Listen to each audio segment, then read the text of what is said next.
Somewhere over the rainbow, bluebirds fly. In life, we tend to look at things from a human perspective, that is to say, from the ground up. Of course, gravity sticks us to the ground with our feet firmly flat on the floor, which means we can only really look up and gaze above. This reflects in a lot of things that we describe in our human life. Anything from how we number the stories in a building. Of course, we have the ground floor and then 1, 2, 3, 4. We don't go from the top down. This same kind of thinking applies to music as well. When we're giving chords a name, or even melodic intervals, we tend to think from the lowest note upwards. When we give chords names, we name them after the lowest note, the bass note, of a chord. In a C chord, for example, it's named after the lowest note, which happens to be the C, our open C string.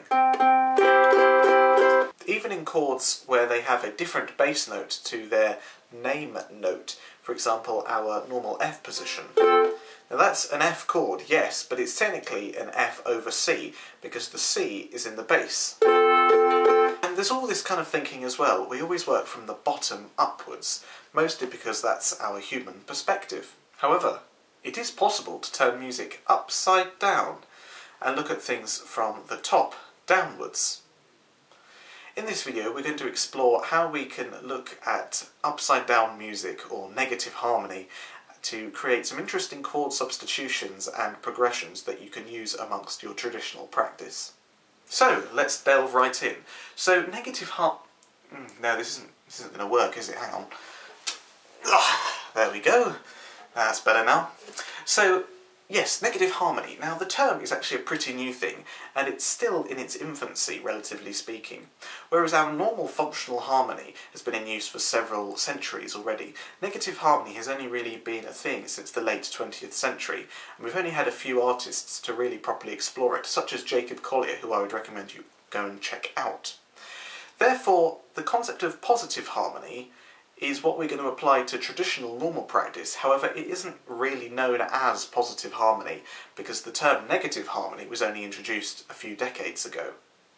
Now the terms positive and negative do not connote emotions like a lot of musical terms do. For instance, a major chord is traditionally happy, whereas a minor chord is traditionally thought of as sad. You can have the same note, or the same root note, create a happy and a sad emotion with very similar chords, and you can kind of consider major and minor to be opposites, or depending on who you ask anyway.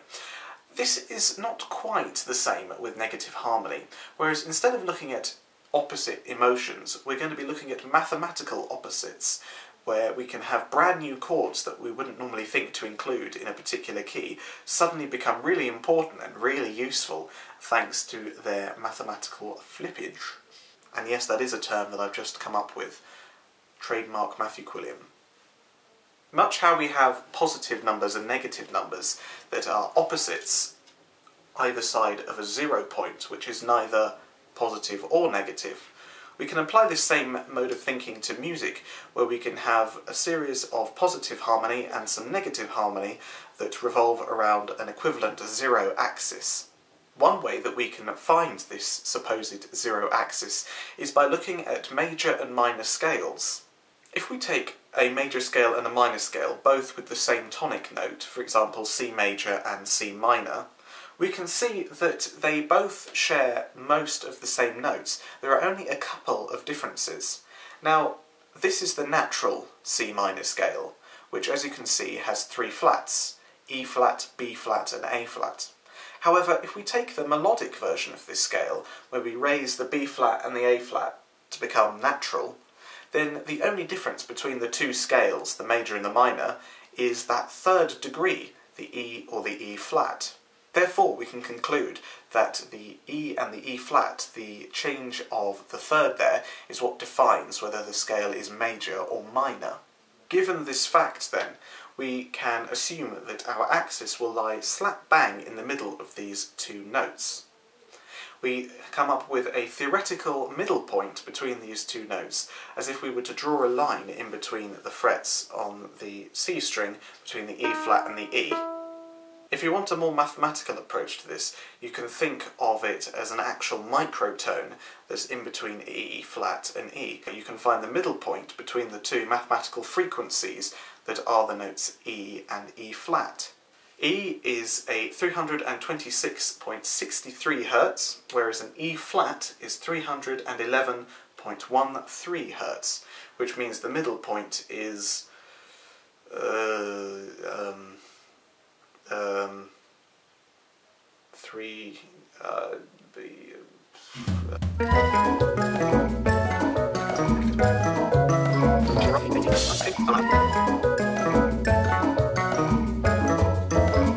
roughly 320 Hz. So the note that is 320 Hz is our theoretical axis.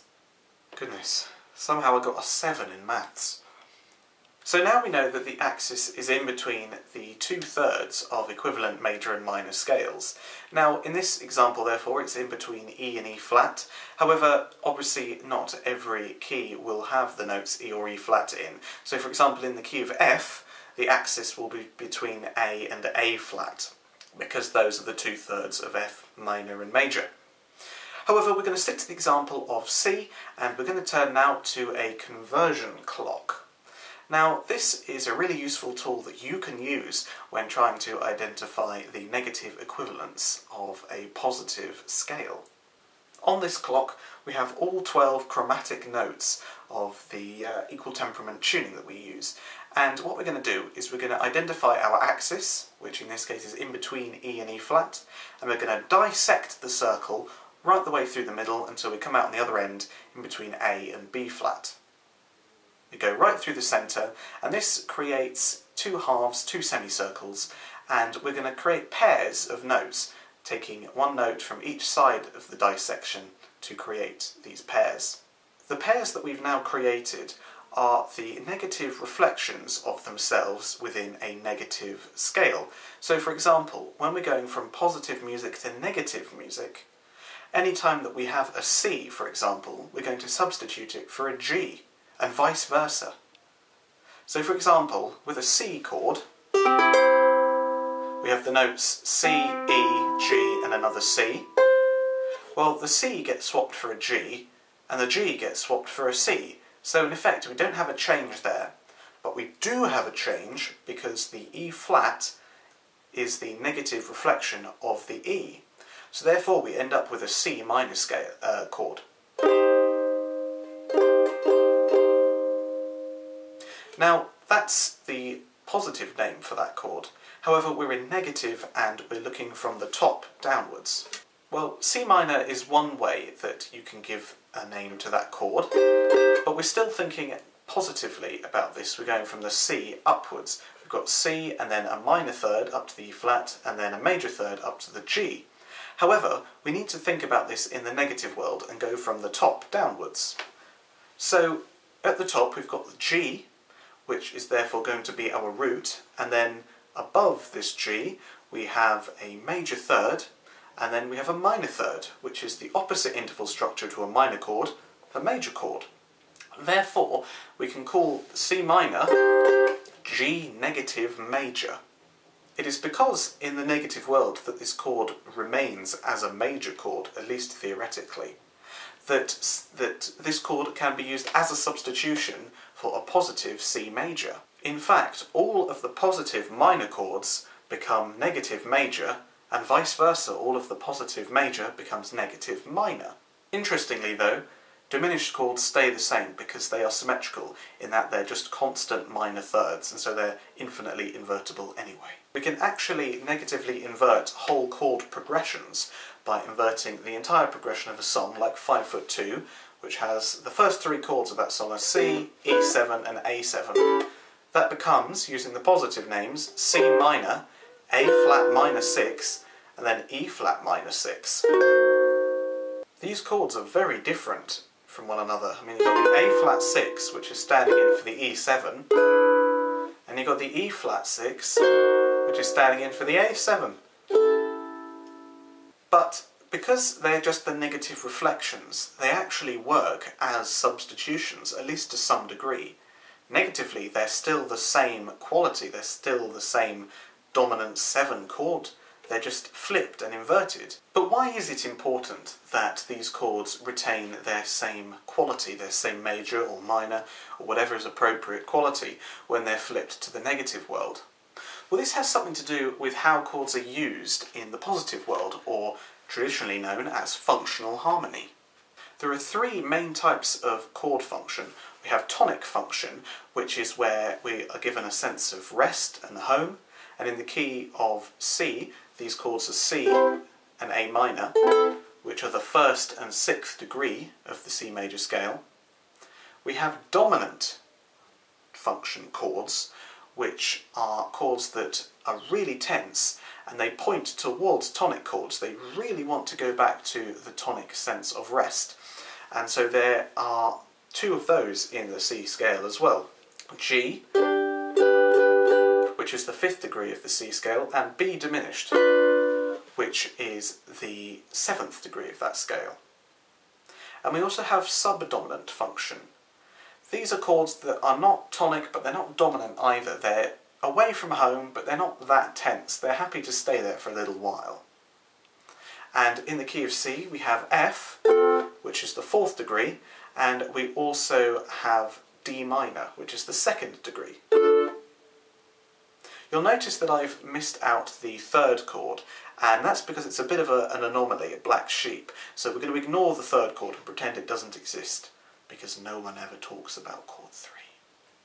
Now, there are lots of reasons why these different chords have different functions, but a pretty easy example to explain how this works is how dominant chords are so dominant, how they're so tense, and why they have such a desire to resolve back to a tonic chord. And this is because they contain something called a leading note. If we take C, which is a tonic chord, and then G7, which is just an extended dominant chord, we have this B note, which is the 7th degree of the C major scale, 1, 2, 3, 4, 5, 6, 7, and it's right below the octave 8, which is the tonic note, the home note. Because it's only 1 note or 1 fret away, it's so close to being at home, but yet not quite close enough, and it creates a real sense of tension when being played in that G7 chord. This note is crying to go to a C chord. On its own, it's a little bit tense, but in the key of C, it's even more tense because it's pointing directly towards the C because of that leading note being just 1 semitone below where we want to be. This whole concept, called functional harmony, is such an important characteristic of traditional Western music. In fact, it is so important that we don't want to omit it from our composing. And it's actually what gives negative harmony its purpose, because negative harmony allows us to use chords that you wouldn't normally think is in a key, and then use it as if it was there all along, because you've assigned it a particular function that it wouldn't normally have. For example, you can use the chord of F minor in the key of C, and it sounds great.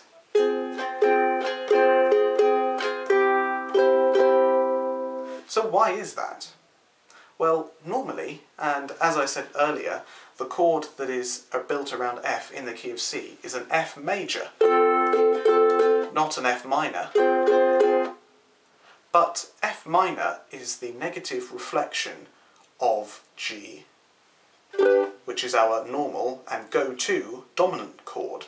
As you can see on the clock here, the notes of a G chord invert into the chords of an F minor. And what's particularly interesting is that in an F minor we have this A flat note, which is just 1 semitone above the G note, which is the mirror image of our tonic C. Therefore, we can consider A flat to be the negative leading note in our particular key. It's a semitone away from the tonic, or at least the mirror image of the tonic, except it's above one semitone rather than below. This, of course, is using the axis around C, and so F minor doesn't normally work as a negative dominant substitution in all keys. We're just, remember, talking about C major.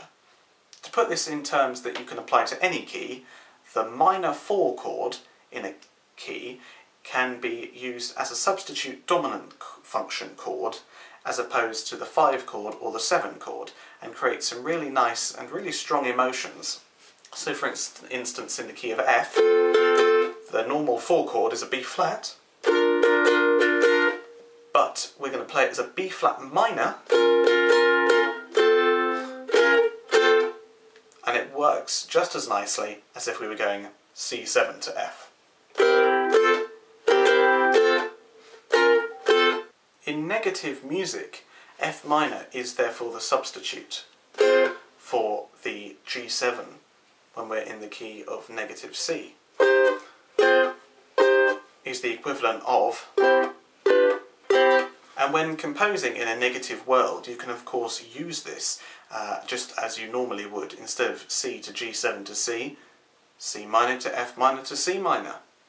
Except of course you can borrow elements from the negative world and include it in the positive world. So for example, you can have a piece that's in C major and uses G7s and normal Fs and stuff like that, but then when the voice is taking a bit of a rest, you can include the F minor as a sneaky little substitution for a G7, and it will sound really nice. And what you're doing there is simply borrowing a negative chord and putting it in the positive world.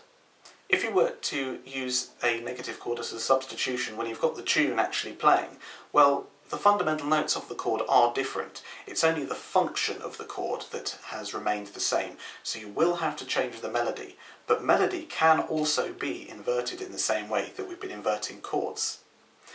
When you have a melody, wherever there's a C in the melody, for instance, swap it for a G. It's the same process. And you'll notice that whenever you invert a melody, you will notice that it always goes in the opposite direction to the one that it did in the positive. For example, in the negative version of Somewhere Over the Rainbow, there is a descending octave, whereas in the original it's an ascending octave. And if you'd like to hear that, then you can check out my video all about negative harmony for ukulele standards. All the songs that we all play, 5'2", When I'm Cleaning Windows, Riptide, Somewhere Over the Rainbow, so many of them, I've actually turned into whole negative harmony versions. I've substituted the whole thing, the chords and the melody, and it's all completely inverted, but it still is recognisable as the song because all the functions are the same, even if the notes are different. You can check that video out by clicking on the link that's appearing on screen, or you can also stay around to the end of the video and click on the link there, or of course find the link in the description of this video. That's a really fun thing to do with negative harmony, is actually take pre-existing pieces of music and put them into negative harmony. You should also, though, consider just using little bits of negative fragments and using them as substitutions in your normal playing. So I would encourage you to create your own negative clocks using the method that was described earlier in this video, and finding out where is appropriate to put in some substitutions. It'll take a little bit of working out. At first I would say try and include it when the voice is taking a break, but then as well you can put it in when there's some singing and change up the melody a little bit and make it a little bit, whoa, what's going on there? You can also compose pieces entirely in a negative harmony language, as I am actually doing at the moment. So make sure you're subscribed to this channel to catch an entirely original negative harmony piece that I'll be releasing at some point soon. So to conclude then, please just take everything I've said in this video and go and have some fun. It does take a little bit of sitting down and working things out. Choose an easy key that's easy to invert, identify your axis, and see what happens. And let me know how you get on. Do leave a comment in the comments section below this video where you can tell me how you got on with negative music. So do let me know how you get on with exploring negative harmony in the comments section below. Use it as a substitution or a whole new language altogether. I'll be really interested to see who and how takes this idea further. Thank you for watching. Please like, comment, share and subscribe, and have a great rest of your day. Till next time.